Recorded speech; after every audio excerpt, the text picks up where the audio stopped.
আচ্ছা কি হয়েছে বলেন তো কি হয়েছে? স্যার কিছুক্ষণ আগে আমার হাজবেন্ড একটা নাম্বার থেকে কল দিয়েছিল। এরপরে বেশিক্ষণ কথা হয় নাই, আমি বারবার কথা বলার চেষ্টা করেছি কিন্তু ও ফোনটা রেখে দিয়েছে। এরপরে নাম্বারটা আমি ট্রাই করলাম কিন্তু স্যার পাচ্ছি না। এই যে স্যার এই নাম্বার। এই নাম্বারে আপনি পরে রিং করেছেন? জি স্যার। ধরে না? না স্যার। গুড। আচ্ছা ঠিক আছে, এই নাম্বারটা নোট করেন। আপনার কাছে মোবাইল আছে? জি স্যার। বের করেন। স্যার ওর সাথে কথা বলে মনে হলো স্যার ও অনেক বড় বিপদে আছে। বিপদে আছে? ডোন্ট ওয়ারি, যেহেতু একটা নাম্বার পেয়েছি, আমরা একটা রাস্তা পেয়েছি, সুতরাং এই রাস্তা দিয়ে আমরা হেঁটে গিয়ে ঠিক মতো জায়গা মতো পৌঁছে যেতে পারবো। ঠিক আছে, আপনি চিন্তা করেন না। আপনি ডোন্ট ওয়ারি, আমাকে একটু সময় দেন। যান, ওনাকে নিয়ে যান। এই ব্যাপারটা নিয়ে একটা জিডি লেখেন। আপনি জিডি লিখে জিডি করেন তাড়াতাড়ি। যান তাড়াতাড়ি। চলেন। সব অফিসার আসতে পারেন তো তাড়াতাড়ি।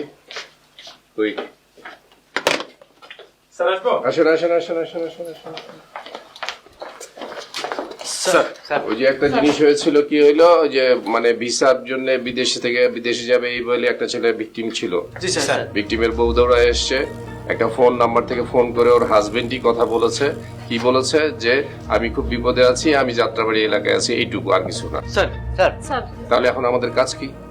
কাজ হচ্ছে যে নাম্বারটা থেকে ফোন করেছে, যে টাইমটা থেকে ফোন করেছে, ঠিক ওই টাইমে ওই নাম্বারের লোকেশন কোথায় ছিল, এটা ল্যাক কত, সেল কত, এটা মিলাও। মিলানের পরে তুমি একজাক্ট লোকেশনটা পেয়ে যাবা। ওই লোকেশনে তুমি হাজির হবা। Okay sir. জি স্যার। পুরো টিম নিয়ে হাজির হবা।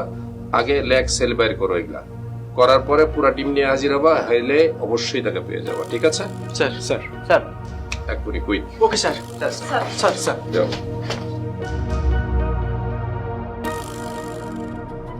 না ভাই, না না না না, একদম আমি 6 জনের বেশি দিতেই পারবো না। 7 জন আপনি হঠাৎ বললে তো হবে না। 7 দিন পর ফ্লাইট, ইউরোপের মতো একটা দেশ, সেখানে খরচ খরচার ব্যাপার আছে। না না, আমি কোথায় পাবো?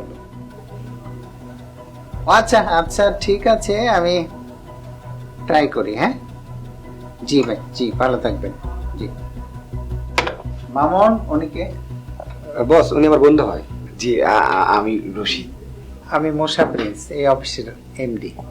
আচ্ছা, আমি শুনেছি আপনারা পত্রিকায় একটা প্রতিবেদন দিয়েছেন ওই বাইরে লোক পাঠানোর জন্য। আচ্ছা, আপনার অভিজ্ঞতা কি বলেন? আমরা একই ফার্মে চাকরি করতাম, তারপর করোনার সময় আমাদের দুজনেরই চাকরি চলে যায়।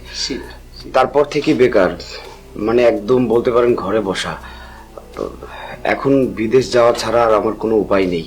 হ্যাঁ সেটা ঠিক আছে, কিন্তু আচ্ছা, আমি ওই যে মাত্র যে ফোনে কথা বলছিলেন, একজন হয়তো বা বাকি আছে, তো আমার কি কোনো ব্যবস্থা হতে পারে? সেইটা সম্ভবত হইতে পারবে না, কারণ হচ্ছে কি যে সময় খুব কম। আমার 7 জন লোক দরকার, 6 জন লোক রেডি হয়ে গেছে, কিন্তু ফ্লাইট শুধুমাত্র 7 দিন সময় আছে। এত তাড়াতাড়ি, তাছাড়া ওইখানে মানে মানি ব্যাপার আছে, অনেক ফাইন্যান্স, ধরেন 7 থেকে 8 লক্ষ টাকা লাগবে। এটা সম্ভব আপনার? জি সম্ভব, আমি ম্যানেজ করতে পারবো। আমি ম্যানেজ করতে পারবো, যদি আপনি পাঠাতে পারেন আমি ম্যানেজ করতে পারবো। বস, ওনার একটা ব্যবস্থা করে দেন বস। হ্যাঁ ঠিক আছে, ম্যানেজ করতে যদি পারেন তাহলে আমি বলে দিচ্ছি ওদেরকে ইউরোপের যে ভিসাটা কনফার্ম করে দেব। এমবাসিতে কথা বলতেছি, আপনি তাহলে বাড়িতে কথা বলেন, টাকা অ্যারেঞ্জমেন্ট করতে বলেন। ঢাকায় কি আপনার থাকার কোনো জায়গা আছে? থাকার জায়গা? বুঝছি নাই মামুন, ওনার সম্ভবত থাকার জায়গা নেই। আমাদের 2 নম্বর রুমে ওনার রেস্টের ব্যবস্থা করে দেন। না, আমি আপনাদের কোনো সমস্যায় ফেলতে চাই না, আমি বরং বাড়িতে চলে যাই। না না, কি বলে, গৃহস্থের কল্যাণ কামনা করছেন কেন আপনি? আপনি যান, রেখে দে ওনাকে। 2 নম্বর রুমে যান। চলো, খাওয়া দাওয়ার ব্যবস্থা করে চলে যান, স্যার মাইন্ড করবে। জি ওকে।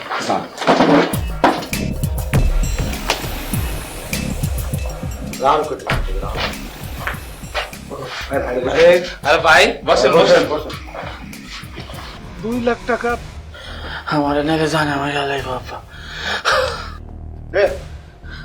হ্যালো, তোর পোলারে বাঁচাই তৈলে 2 লাখ টাকা লিয়া কোন রকম চালাকি করবার চেষ্টা করবি না, বুঝছ? আচ্ছা ঠিক আছে, আমি টাকা ব্যবস্থা করে আজই নিজে টাকা নিয়ে তোর কাছে যাচ্ছি। আমার কোন কি কইলো? না না, তেমন কিছু না, তারে কারা জানি আটকায় রাখছে, যে 2 লাখ টাকা নিবে।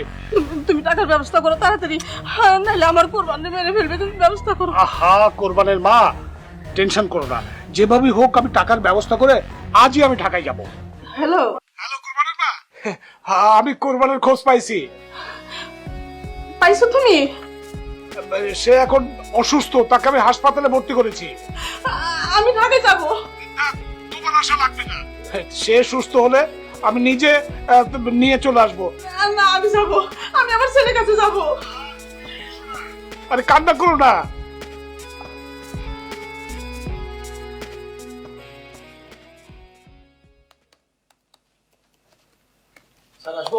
আসেন আসেন আসেন আসেন।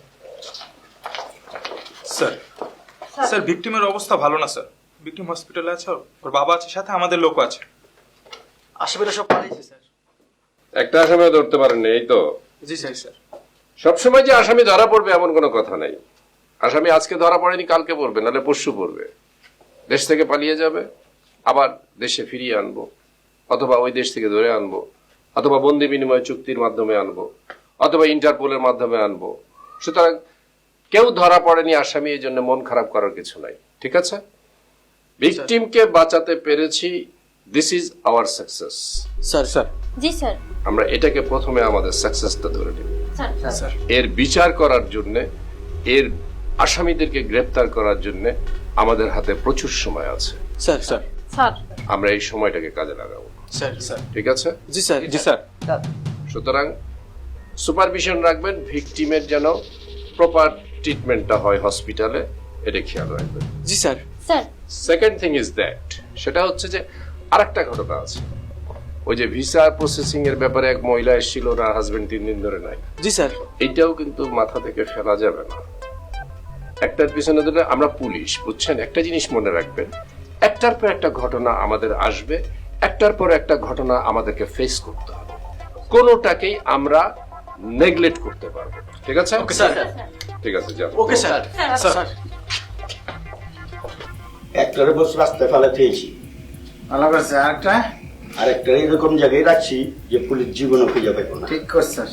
কারণ কি বলা কিন্তু বলা টাকা নাই, পয়সা নাই, বিদেশ। আরে আপনারা আমাদের সঙ্গে আপনাদের থানা যেতে হবে। কেন? আমাদের কাছে অনেক নিউজ আছে। আপনারা অনেকে চাকরির জন্য আসি স্যার। আরে থানায় চলেন, তারপর চাকরি পাবেন। চলেন। কিচ্ছু জানি না, এখানে আমি চাকরি নিয়ে গেছি স্যার। চলেন। বস তো উনি স্যার। আরে আসেন তাহলে।